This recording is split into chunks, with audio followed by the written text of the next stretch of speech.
Welcome to part 2 of episode 12. Now, as promised, this entire part is devoted to my lesson with Jane.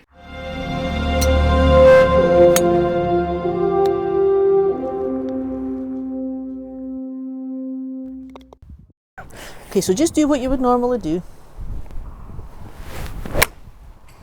Oh, not that. I'll give you a few shots grace just to loosen up a little bit. Otherwise it would be unfair. Well, quite. You'd be like, well, that's a thin. I was like, yes, I know that, Jane. That was a wee finger stinger. Is that one of the bad shots that you have? Is catching it a wee bit clean or not really? It can be. But certainly, I mean, I can hit pretty much any shot, as in any bad shot. But Okay, so first things first, grip. Yep. When you're holding the club, how tightly are you holding?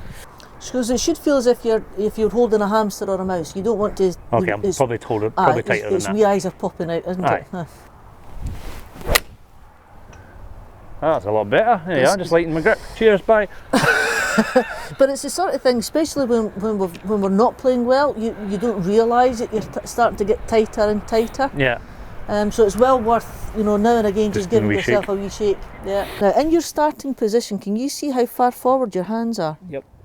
I'd like to see in the starting position that your hands aren't too far forward. Okay, so this end of the club should be on the inside of your left leg and not on the outside. So that's it, just a wee bit further back that way. So there. Does that feel quite far back? That feels crazy far back. Okay, and your shoulders, your right hand's lower than your left, so your right shoulder should be lower than your left. For some reason I always had this thing that you're supposed to do an arm from there, so I'll just need to get rid of that. Just go no do that. Just go no. Right, Okay. that feel a bit right. That's better, that's it, and relax the hands, remember. Yep. A couple of things that I would be wanting just to improve on. Yeah. First of all, if I was cutting your left leg off, you'd fall over because you haven't transferred your weight. Right. The other thing is your hips, instead of your hips turning, they've tilted a little bit. Yep.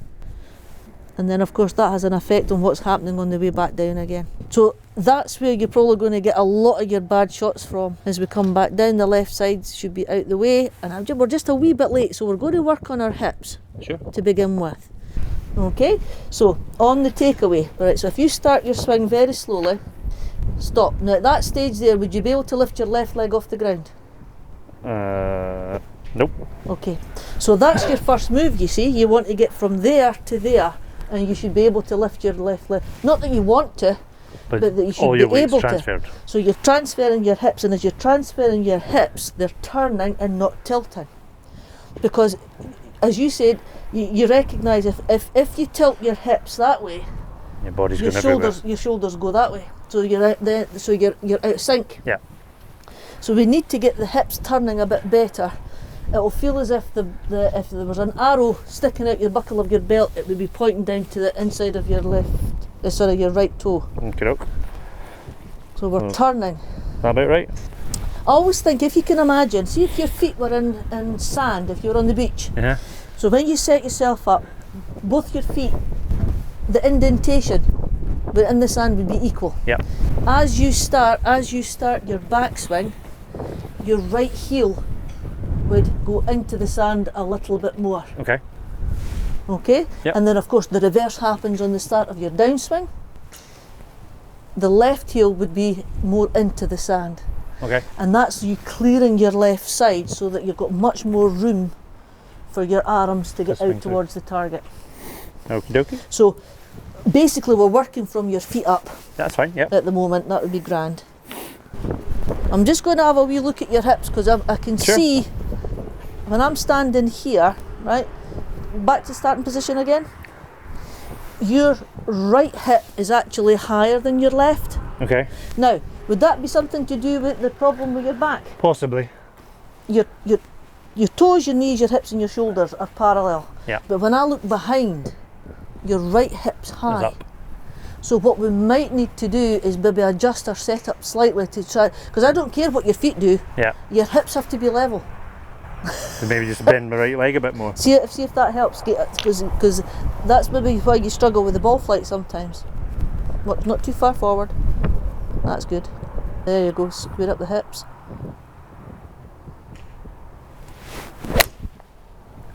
That was a good one. Yeah.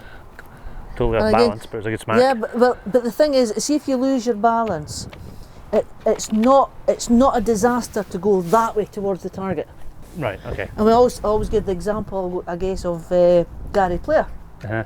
You know, when he hits, he walks yeah. forward. So anything going towards the target, That's fine. I'm happy with that. Cool.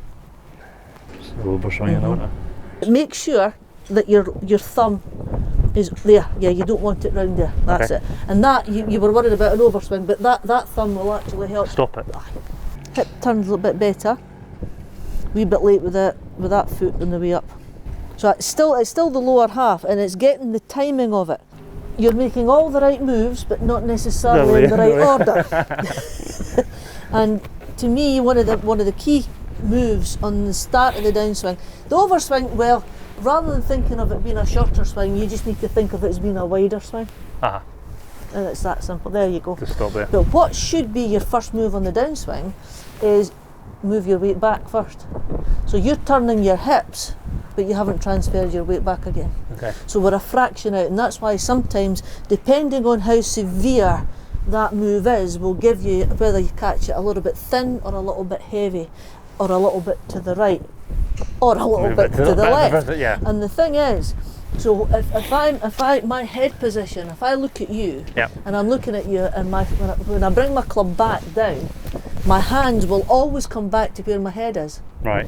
So if you got to here and you go that way, my head hasn't moved, but my hips have moved the wrong way. So now I can either hit the ground first, miss the ground, hit the ground halfway up, and then put my hands in at the same time. So that one fault can create umpteen types of shots, and we're just a fraction out. So we're wanting from our starting position, transfer your weight on the backswing, and the first move on the downswing is to transfer your weight back and turn. And that gets the left side out the way, and now you can really stretch towards the target.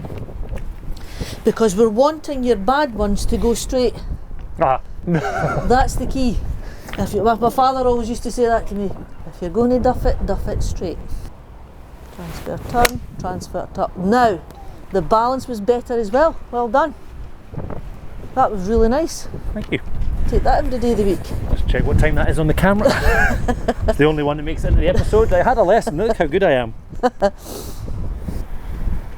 Just need a little bit more stability in that left knee, that left foot rather. Yeah. So if that's your starting position there, where should you be at impact?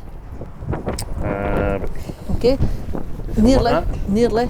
Keep that foot flat on the ground and push that knee, back. There you go. Okay. Now that's different. Now look at the difference in your hip turn. There you go. See, you're like Shakira, your hips don't lie. Okay. Okay, so you don't straighten your right knee on the backswing, but that left knee, you've got to pull that back. Well done. And as you pull that knee back, show me again, and impact, that's it. So we're full on Elvis here. Yes, absolutely. 2/3 of your power will come from your hips. Now we might be just getting a wee bit ahead of ourselves here, right enough, because bearing in mind the key thing for the quality of strike is being centred. Okay, so the head position has to be centred, and that all depends on the middle half.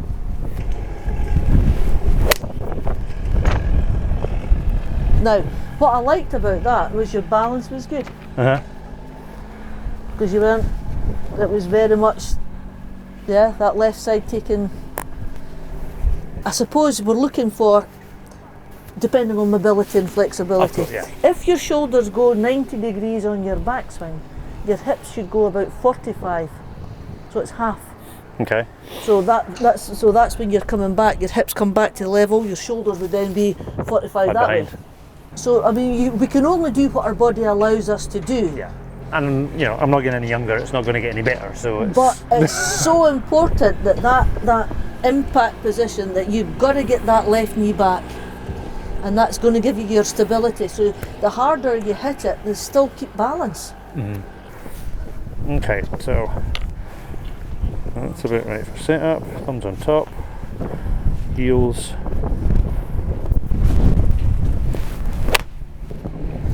I think that was paralysis by analysis that time, wasn't it? Does not compute. Take away again. Club face is a wee bit closed. That's better. There we are, Rita. That was There we are. better. End on a good one. That was better. Difference right away. Not quite a gimme, but almost. Wow. You know, It depends who you which, play with. depends which button. So what I would tend to do is, I mean, again, watch your hands aren't going too far forward. Okay. The ball position could be played slightly further back, right? Yeah. So the ball's closer to your back foot, hands are closer to your front. That's good. That's perfect. That's better. And what you've got to be careful with when you're chipping is that the club head mustn't get behind your hands. So you don't want the club to go that way. It has to go that's more. the opposite of Yes. All right. Okay. You have to push out a little bit. Now there is a technical difference between a chip and a pitch. Right. When you're chipping, you can use any club in your bag, from your hybrid to your sand iron. Basically, if the ball's sitting nice, what we can do is when the club comes in through impact, the club head is shallow, it's quite close to the ground. So that's a chip. A pitch is when you're coming in at a steeper angle. And hitting down on it. Yeah. And that will depend again on how the ball's lying, but generally speaking, that you should be able to chip, as I said, with any club in your bag. So this is more of a chip when you're sort of. Yes. So that's right. fairly shallow. Yeah. And as I said, it depends on how the ball's lying as to which one you want to shoot. I mean, there's nothing to say you can't pitch from anywhere, but it is just a slightly steeper angle altogether. I mean, certainly for chipping, it's just Yeah, it's a case of it's just almost just like a big putt. But just literally thinking, I'm not coming round at No, all. no, I have to keep the club head straight yeah, and back. club head has to be outside your hands. Okay. Something like that. Yeah. That's something else to work on. You've got to keep your weight all on the left side. Is that worth trying as well then? Oh, absolutely. I call that the Stork. Right. Because when you lost your balance, you had to put your feet down this way. If you lose your balance, it has to go forward. That's it. That's it. Keep forward. Well done. Well done. Okay. What's the go with?